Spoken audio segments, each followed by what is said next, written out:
La sindrome da fatica cronica, altrimenti detta encefalomielite mialgica, è una condizione patologica complessa, caratterizzata da un insieme di sintomi molto eterogenei che includono una profonda astenia e fatica sia fisica che mentale, che si associa ad alterazioni del sonno, alterazioni autonomiche, difficoltà cognitive e sintomi dolorosi diffusi, che vengono riferiti dal paziente come particolarmente ingravescenti in seguito a degli sforzi di qualsivoglia natura e quindi anche di natura effettivamente esigua. Non è infrequente quindi che pazienti affetti da tale condizione riferiscano ai clinici di vivere in una sorta appunto di condizione cronica di batterie scariche, motivo per cui abbiamo scelto questo oggetto come simbolo metaforico che rappresenta la nostra ricerca. Attualmente l'eziopatogenesi della sindrome da fatica cronica non è del tutto conosciuta e si pensa quindi che vi siano molteplici fattori che contribuiscono appunto al suo onset. Tra questi, alcune infezioni virali, tra cui anche l'infezione da coronavirus SARS-CoV-2,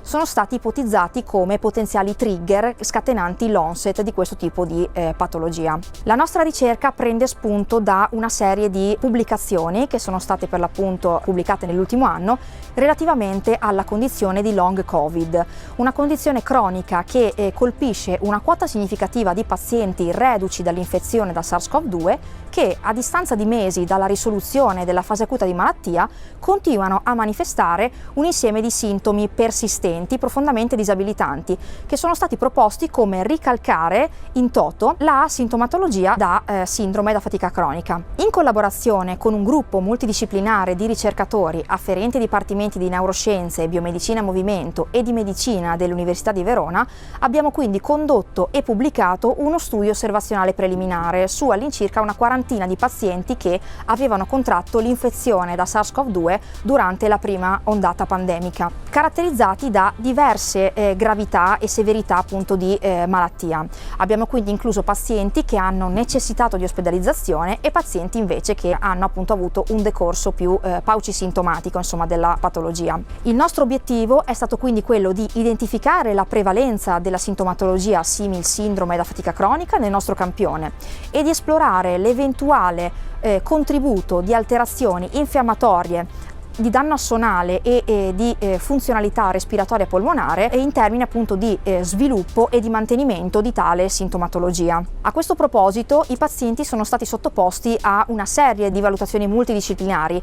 tra cui visite neurologiche, cognitive, psicologiche e indagini strumentali che hanno permesso di quantificare il danno assonale, così come di quantificare anche eventuali alterazioni in termini appunto di funzionalità polmonare. I risultati ci hanno permesso di identificare una quota significativa di pazienti, più precisamente il 27% del nostro campione, che a distanza di 6 mesi dalla risoluzione della fase acuta di malattia presentava una sintomatologia che era compatibile con quella della sindrome da fatica cronica, in associazione ad alterazioni del tono dell'umore. L'aspetto interessante è che non abbiamo documentato differenze significative in termini di alterazioni infiammatorie, alterazioni appunto assonali e di funzionalità respiratoria, confrontando i pazienti che avevano sviluppato e i pazienti invece che non avevano sviluppato questa sintomatologia. E questo ci ha permesso di escludere, seppur in maniera preliminare, il contributo di questo tipo di alterazioni, di questo tipo di variabili, nello sviluppo e nel mantenimento della condizione patologica. Attualmente lo studio sta progredendo e quindi stiamo continuando a reclutare pazienti che abbiano contratto l'infezione da SARS-CoV-2